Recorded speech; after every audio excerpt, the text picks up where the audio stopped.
Pode ser, pessoal. Mais uma aula nossa aqui do curso de presbíteros, né? E que seja uma aula boa. Antes de começar a aula, eu queria dizer para vocês que essa é a última aula nossa antes da prova, ou seja, na próxima aula é a nossa prova.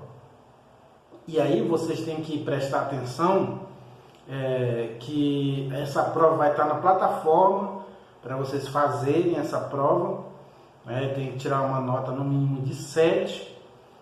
A nossa prova vai ser até onde eu parar a aula hoje, ou seja, até a aula 4, essa prova. E não esqueçam também do dia, parece que 24 de novembro, que é a nossa última prova, né? A nossa última prova vai ser no dia 24 de novembro. Então que vocês fiquem aí observando as datas para que vocês façam as provas, tirem uma nota boa, passem no curso, né? E já possam ser consagrados a presbíteros. Então que vocês prestem atenção aí nas datas referente ao calendário de provas, tá? Nós vamos falar hoje na nossa aula, a aula 4, sobre a iniciação, consolidação, funcionamento e multiplicação do ID. Continuação daquela aula da semana passada, né, que a gente começou a falar ali sobre a questão do ID, evangelismo, tudo, né? E essa aula nós vamos falar sobre esse tema. Iniciando já a nossa aula, como iniciar o ID, né? Como que nós podemos iniciar o ID? Primeiro, qualquer membro interessado em iniciar esse trabalho do evangelismo pode fazer, né? Qualquer membro que esteja interessado em começar esse trabalho do ID pode começar a fazer, né? Qualquer membro. É claro que a nossa aula aqui ela é mais voltada para o presbítero, mas isso não quer dizer que só o presbítero é que pode fazer esse ID. Qualquer membro da sua igreja, da sua comunidade, pode iniciar, se tiver interessado, a fazer o ID. Qualquer membro, né? Onde iniciar um ID? Né? Primeiramente, há vários lugares que esse ID ele pode ser iniciado. Mas aqui nesse caso, esse ID, que é o ID de evangelismo, né, deve ser nos lares, nas casas, né? Mas ele também pode ser feito em outros lugares também, como por exemplo em feiras, em praça, né, corpo a corpo, pessoa por pessoa, ou também nos lares. Às vezes alguém pede que façam um ponto de pregação, um lugar ali de culto, um dia da semana, e isso pode ser já iniciar o ID, que é levar a palavra de Deus, né? Então o presbítero ele deve estar ali sempre observando essas questões, porque na verdade Paulo ele falou uma coisa muito importante, né? Ele disse que ele pregou a tempo e fora de tempo. Ou seja, o que ele quis dizer com esse pregar a tempo e fora de tempo? O que ele quis dizer foi o seguinte, que em qualquer circunstância, em qualquer momento que ele tinha a oportunidade de falar sobre Jesus, ele falava, né? Ele pregava sobre Jesus, ele falava ali os milagres de Cristo que Jesus fez e também fez na vida dele, né? Se ele tivesse uma oportunidade, por menor que fosse a oportunidade, ele falava de Jesus, né? E desse texto nós tiramos essa questão do ID. Em qualquer momento, em qualquer lugar que você tiver a oportunidade de falar de Jesus, fale de Jesus. É claro que você falar para uma pessoa de Jesus e você ficar todo dia falando a mesma coisa, é claro que você vai ficar um pouco chato, né? Então, justamente isso que Paulo está dizendo, né? Faça uma dinâmica, uma forma que isso não venha ficar chato. Quando Jesus diz assim, que nós somos o sal do mundo, né? Nós somos o sal do mundo, nós que damos o gosto ao mundo. O que isso também quer dizer? Quer dizer que um cristão inteligente que tem um Espírito Santo, as pessoas vão ter prazer de ouvir a palavra que ele estará falando, né, a respeito de Cristo. As pessoas vão ter prazer, porque não vai ser uma pessoa chata, não vai ser uma pessoa que vai ficar repetindo as mesmas coisas, não vai ser uma pessoa que fica insistindo, né, porque a questão da conversão é diferente do ID. O ID somos nós que temos que fazer, né? Nós é que temos que nos dispor, nós é que temos que ir, nós é que temos que fazer esse trabalho. Agora a questão da conversão é diferente, já não somos nós. É o Espírito Santo que convence o homem do juízo, do pecado, né? E assim por diante. É o Espírito Santo que convence, né, do pecado. Não somos nós. Então, quando nós pregamos para uma pessoa e ele aceita aquela palavra, nós precisamos ter uma dinâmica para não ficar repetindo ou forçando a barra para que aquela pessoa aceite. Desde que o Espírito Santo trabalhe, faça apenas o seu trabalho de anunciar a palavra, já foi anunciada, né? Pregue outras vezes, mas de forma diferente, mas sem ficar insistindo para a pessoa aceitar a Cristo. Principalmente nesses cultos nos lares que nós fazemos, às vezes nós vamos num lar e tem pessoas que não são crentes, nós não podemos ficar tentando obrigar, né, que a pessoa aceite a Cristo, porque quem convence o homem do pecado não somos nós, né? Não somos nós que convencemos o homem do pecado, que convence o homem da justiça de Deus e do juízo, não somos nós. É o Espírito Santo que convence o homem do pecado, da justiça e do juízo. Quanto tempo o ID deve permanecer numa casa? Justamente não existe assim um tempo determinado. Mas enquanto o anfitrião, dono da casa, quiser que aquele trabalho continue ali naquele lugar, o trabalho pode continuar, né? Sem uma data ali que depois daquela data não pode mais continuar, não. Enquanto houver oportunidade para que aquela casa possa receber os irmãos, possa receber a palavra de Deus, isso deve ser feito, né? Esse trabalho deve continuar. Agora, a partir do momento que as pessoas, o dono da casa principalmente, pede para aquele trabalho não mais continuar, nós procuramos um outro lugar e iremos fazer o trabalho de Deus. O que não pode acontecer é a obra de Deus ficar parada, né? Isso não pode acontecer. A obra de Deus, ela ficar estagnada, parada, por causa de um ou de outro que já não tem mais tempo ou não tem um lugar para continuar esse trabalho de evangelismo. O que é a consolidação do ID? Essa consolidação do ID é a solidificação. Por exemplo, quando você vai numa casa que você prega a palavra de Deus, né, corre o risco, na primeira vez, da pessoa não aceitar mais que você vá lá pregar a palavra de Deus, né? Corre esse risco da pessoa não querer mais. Mas quando esse trabalho fica consolidado, quer dizer que você tem total liberdade para pregar a palavra de Deus naquele lugar o tempo que você quiser.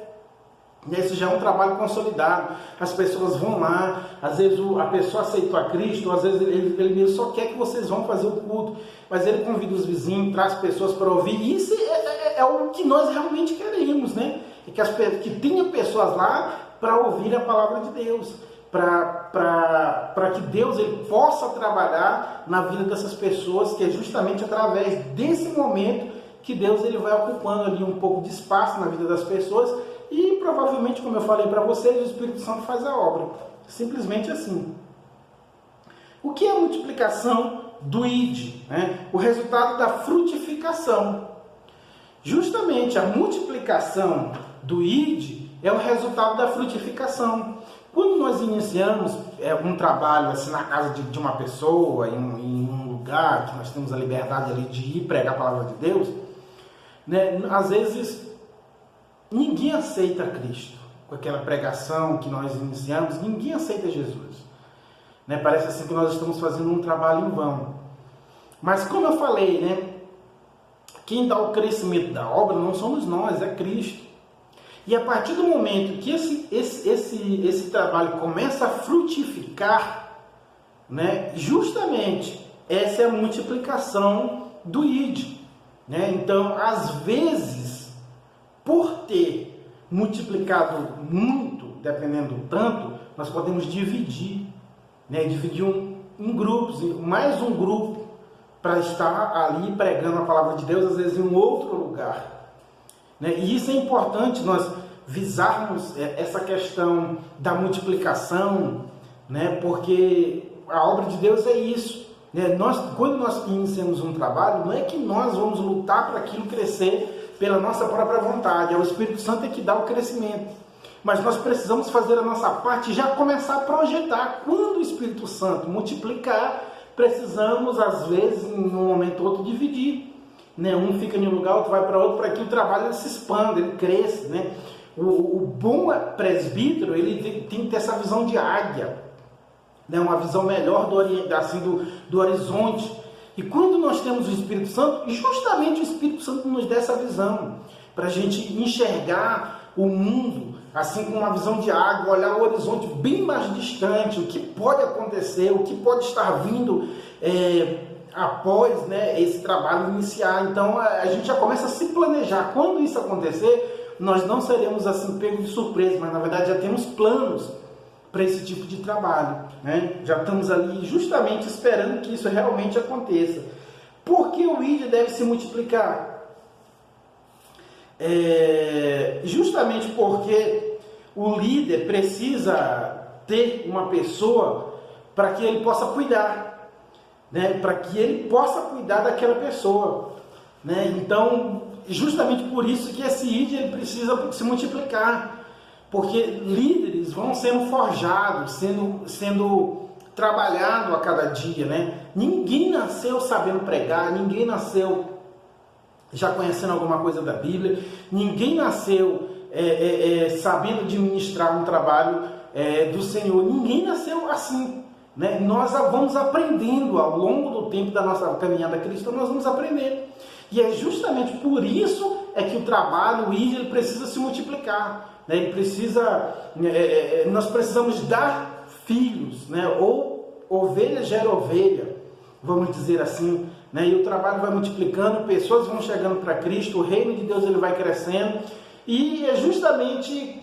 nós cumprimos ali aquela missão de Jesus, ide, pregar o evangelho a toda criatura, batizando-as. Quando Jesus fala batizar, ele já está dizendo que nós iríamos ganhar pessoas novas para aceitar ele, né? Quando ele fala de batismo, ele está falando justamente disso, né? Já profetizando que pessoas novas que não conheciam o evangelho, não conheciam Jesus, assim como realmente ela deve conhecer, iriam aceitar a Cristo. Então Jesus ele já está começando ali a profetizar para gerações futuras. Então nós estamos simplesmente cumprindo aquela palavra de Cristo a respeito da multiplicação da igreja, né?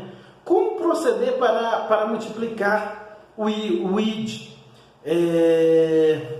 Quando geralmente um grupo, um ID, né, o grupo alcança 14 pessoas, vamos dizer assim, que é o mínimo, né? Quando alcança 14 pessoas, nós dividimos esse grupo, né? Nós dividimos. Quando alcançar 14 pessoas, dividimos 7 para uma parte, 7 para outra. Porque qual que é a intenção? Não é que todo mundo fique junto, né? A intenção é quanto mais nós pudermos fazer, melhor para a obra de Deus. Então, quando esse grupo atingir no mínimo 14 pessoas, já podemos dividi-lo, né? Aí já são 2 locais que nós podemos estar pregando a palavra de Deus simultaneamente, no mesmo momento, né? Na mesma hora nós podemos já estar ali pregando a palavra de Deus no mesmo momento. Então esse grupo se divide, mais pessoas irão ouvir a palavra de Deus, mais pessoas irão ser assistidas, mais pessoas irão ser cuidadas, irão ser tratadas, lapidadas, para que na frente ela também possa fazer o mesmo trabalho que você, que será o líder de um grupo, está fazendo, né? Ou irá fazer. Justamente isso, cumprindo literalmente a palavra de Cristo em questão da multiplicação do reino de Deus. Qual é a estrutura organizacional do funcionamento do ID? Primeiro, o ID para adolescentes, porque é importante. Tem muitas pessoas, às vezes, e até algumas igrejas, né, que não cuidam muito dos jovens, dos adolescentes. Mas o que nós temos que analisar aqui, pensar? Os adolescentes, os jovens, as crianças, elas serão o futuro da igreja. Se essas pessoas não são, se esses jovens não são tratados, não são cuidados, se nós não temos assim um pouco de respeito, vamos dizer assim, para com eles, essa igreja futura que chegará será uma igreja fraca, uma igreja sem visão, uma igreja sem ali aquele propósito do reino de Deus, sem aquela vontade de multiplicação. Então, justamente, esses jovens, esses adolescentes jovens de hoje, será a igreja de amanhã. E é justamente por isso que eles devem ser ensinados da melhor forma possível. Às vezes, nós encontramos a casa de um jovem, e isso é uma beleza. Tem um líder de jovem, convida o líder de jovem, né, o ajudante do líder de jovem, vamos fazer um culto na casa dos jovens. Vamos mostrar ali algumas coisas que esses jovens que estão chegando, eles precisam aprender. Vamos treinar eles para que eles possam ganhar outras pessoas para o reino de Deus. E assim o reino de Cristo ele se multiplica. No caso do ID para crianças, da mesma forma precisa ter pessoas capacitadas para falar com crianças, a linguagem da criança, porque a linguagem da criança é uma, a linguagem do jovem é outra linguagem, e a linguagem do adulto também é outra linguagem. Aqui não estou eu dizendo que a palavra de Deus ela muda, não é isso. A linguagem é diferente, a forma de falar, de apresentar Jesus é diferente, né? Até para que aquela criança ou aquele adolescente possa entender aquilo que está sendo falado para ela. Mas o importante é que, literalmente, esse trabalho seja feito, né? Isso não pode parar, ele deve ser feito constante, para que pessoas mais possam aceitar a Cristo. Vocês já pararam para pensar o tanto que a nossa juventude está perdida? O tanto de coisa que, às vezes, a juventude hoje pensa, um vazio grande, aprendendo coisas erradas, porque não tem algo assim, a aprender, um propósito. Às vezes, até filho mesmo de crente está aprendendo coisa errada, porque não tem um propósito. Porque a igreja, principalmente a nossa igreja, ela tem uma forma de ensinar para os adultos, né? E para os adultos tem muito trabalho. Nós temos aí as terças-feiras, temos a escola dominical, temos o culto à noite. Então tem muitos trabalhos para o adulto. Mas e para o jovem? E para o adolescente? E para a criança? Será que também tem esse trabalho, esse acompanhamento de mostrar, de direcionar a pessoa para o caminho que nós queremos que ela vá? Deve ter, né? Para os jovens, para os adolescentes, para as crianças, precisa ter, porque simplesmente, como eu falei antes, eles serão o futuro da igreja. Então isso precisa ser trabalhado dentro da igreja, porque muitos jovens, filhos de crentes, estão se desviando, estão deixando o reino de Deus, né? Estão indo para o mundo, estão achando coisas mais atrativas lá fora da igreja, e nós precisamos evitar que isso de fato aconteça, né? Que isso aconteça, e que justamente o filho do crente ele possa sentir o prazer de servir a Cristo e fazer a vontade de Deus, né? Ele precisa sentir esse prazer justamente de fazer isso, né? Então isso precisa ser trabalhado dia após dia. O ID se reúne durante o ano todo? Às vezes, se nós ficarmos os 12 meses do ano, fica um pouco cansativo. O que nós temos que fazer? Dar uma pausa. É igual ao colégio, né? Eu acho que todo mundo aqui que está assistindo esse vídeo já estudou. Quando vai chegando ali o período das férias, ali próximo às férias, nós ficamos doidos ali já para encerrar aquele período, para que a gente possa ter um descanso. Só que quando vai passando um mês, mais ou menos, você vai começando a sentir saudade novamente daquela rotina que você tinha, né? Nós sentimos essa saudade dessa rotina. A questão do ID, do evangelismo, deve ser a mesma coisa, dos trabalhos deve ser a mesma coisa. Começa ali de fevereiro, vá até junho. De junho, você dá uma parada, dá uma pausa. Comece em agosto de novo. De agosto você vai até dezembro, né? Até ali para o mês de dezembro você dá uma pausa de novo. Fica o resto de dezembro, janeiro, em fevereiro você já continua de novo. Porque quando você faz isso, você faz com que o jovem ele sinta aquela vontade de estar junto, né? Daquela dinâmica do trabalho, do culto, às vezes, da palavra, da forma que é ensinada, de estar ali em comunhão com os outros jovens, até com os adultos mesmo. mesmo. Então, isso deve ser gerado no coração do jovem, da criança, do adolescente, para que ele possa sentir disposição de continuar, de lutar, né, de aprender também a respeito da palavra de Deus, da forma que cada um vai ensinar. E isso é importante, né, ali uma pausa, um refresco, para que eles possam, até para que eles possam raciocinar do que eles aprenderam durante aqueles meses.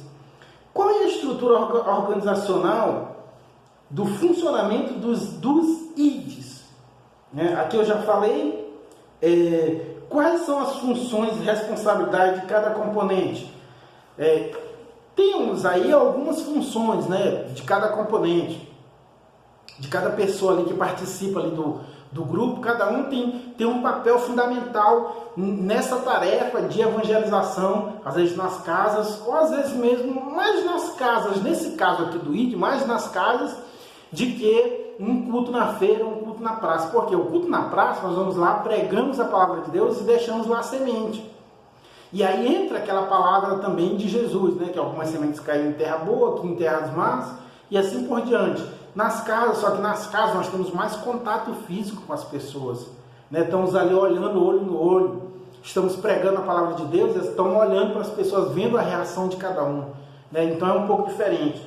Então a responsabilidade de cada um, por exemplo, do presidente ali do trabalho, é direcionar e orientar os trabalhos, né? Dando diretrizes, rumos. Nós vamos durante esse semestre, por isso que nós temos às vezes que dar uma pausa, justamente para reformular a nossa dinâmica. Às vezes uma coisa não funcionou durante aqueles meses, vamos mudar. Se funcionou, vamos manter. Então precisa ali de direcionamento, né? O presidente ou o líder ali vai direcionar: esse semestre nós vamos trabalhar dessa forma.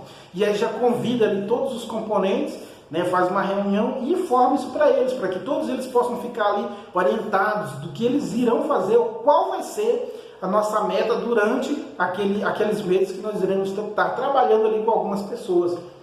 Do conselho, normatizar as diretrizes gerais recebidas do presidente, né, colocar isso como norma, né, como regra, para que cada um siga da forma que foi passado pelo líder, pelo presidente ali daquele grupo. Coordenador regional, acompanhar os trabalhos gerais e apresentar o relatório da sua região, né? Por exemplo, quando nós trabalhamos em cima de metas, né? Às vezes por exemplo, nós começamos o trabalho, ganhamos 4 pessoas para Cristo. 4 pessoas foram ganhas para Cristo. Nós temos que apresentar essas 4 pessoas que foram ganhas. Porque às vezes até o pastor, o coordenador às vezes, da regional ou coisa desse tipo, ele precisa saber disso para ele saber, por exemplo, um grupo ganhou 4, um grupo ganhou 1, um grupo ganhou 2. E aí o pastor ele vai analisar por que eles ganharam 4 e o outro só ganhou 2. Qual foi a metodologia de cada um? Às vezes a metodologia de quem ganhou 4 foi melhor. E às vezes precisa ser trocada algumas coisas, né, com os outros que ganharam somente 1. Às vezes os que ganharam 1 ou 2, faltou alguma coisa. Isso precisa ser feito um balanço, né, assim, trimestral, semestral, para que às vezes aquilo que não está funcionando possa ser inovado, possa ser mudado. E aquilo que está funcionando, que ele continue, né, que não seja tirado, ele continue. Então isso precisa ser, na verdade, isso aqui já é da parte da coordenação, que precisa ali acompanhar os trabalhos gerais dos grupos, né? Que aí envolve o pastor dirigente, assim sucessivamente em diante. Superintendente gestor. Qual é a função do superintendente gestor? Supervisionar o funcionamento geral dos ITs. Então ele vai vendo cada dinâmica de cada um, né? E às vezes ele, durante o percurso ali, né, que assim como um avião, que às vezes muda o percurso, direciona dependendo do lado que o piloto quer ir. Então esse gestor, esse superintendente gestor, ele vai acompanhar durante aquele semestre, vamos dizer assim, os cultos, né, os ITs nos lares, os cultos nos lares. E algo que ele está vendo ali que precisa ser melhorado ou que precisa ser mudado, ele já vai fazer esse direcionamento, essa mudança de plano com o avião em funcionamento. Eu estou usando essa linguagem, né? Com o avião em funcionamento, ele vai fazer essa mudança, vai mudar a rota. né? Ou vai mudar um pouco para a direita, um pouquinho para o sul, para o norte, ali ele vai mudar para que o avião consiga chegar no seu destino assim, mais rápido, mais eficaz, com os passageiros que estavam dentro e talvez ganhando mais pessoas, né? Ou seja, a palavra seja explicada da melhor forma possível.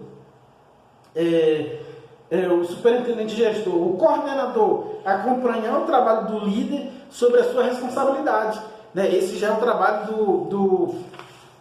do coordenador, né? Que precisa de acompanhar ali os trabalhos. Líder do ID, vê no capítulo 3, logo a seguir, né? Ele deve analisar. Professor do ID de crianças, o que eles precisam entender? Preparar um ou mais professores de crianças em treinamento para multiplicar. Né? Como eu falei no início dessa aula, nós aprendemos, né? Ninguém nasce já sabendo, nós vamos aprendendo a cada dia. E aí esses professores do ID, eles precisam primeiro instruir os secretários, se for necessário, planejar a reunião com antecedência, focar sempre nos objetivos principais dos IDs, por isso que eu falei anteriormente que precisa de um coordenador ali para saber ali qual vai ser as metas daquele semestre. Estar presente na reunião mensal de líderes, orientar as crianças, direcionar e acompanhar as crianças e também acompanhar o anfitrião, ceder a casa para o funcionamento do ID. Isso tudo precisa de pessoas que estejam ali administrando, para que não seja um trabalho avulso, seja um trabalho com inteligência, da melhor forma possível, com administração, cada um tomando ali a sua posição, cada um tomando o seu lugar, fazendo aquilo que realmente foi passado para que ele faça, para que no final ali, que termina, vamos dizer assim, um semestre, que nós vamos fazer um balanço de como foi esse semestre, quantas pessoas aceitaram Cristo, mesmo que ninguém aceitou, mas quantas pessoas ouviram, quantas pessoas gostaram, essas pessoas que ouviram, e mesmo que não aceitaram, elas vão aceitar esse trabalho novamente na casa delas. Isso tudo deve ser analisado, né? É um balanço que nós fazemos ali no final do semestre e no final ali antes das férias, que nós vamos dar o descanso para as pessoas, precisamos fazer esse balanço para que no próximo precisamos novamente reorganizar e definir as nossas metas que nós queremos alcançar quando terminar o próximo semestre, né? Isso tudo o presbítero deve estar atento para que o crescimento da sua comunidade, da sua congregação, ele venha crescer, né? E aqui eu coloco o presbítero como um líder.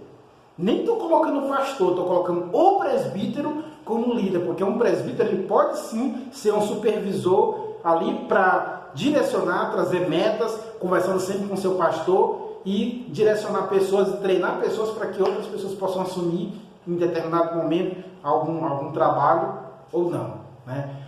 Mais uma vez aqui encerrando a aula. Na próxima aula vai ser a nossa prova, prestem bem atenção, vai ser até a aula 4 do livro, estude o livro para que vocês possam tirar uma boa nota na prova e assim no final consigam a nota boa para que vocês possam passar e continuar aí no ministério como eu sei que é o desejo de vocês. No mais, a paz do Senhor e fiquem com Deus.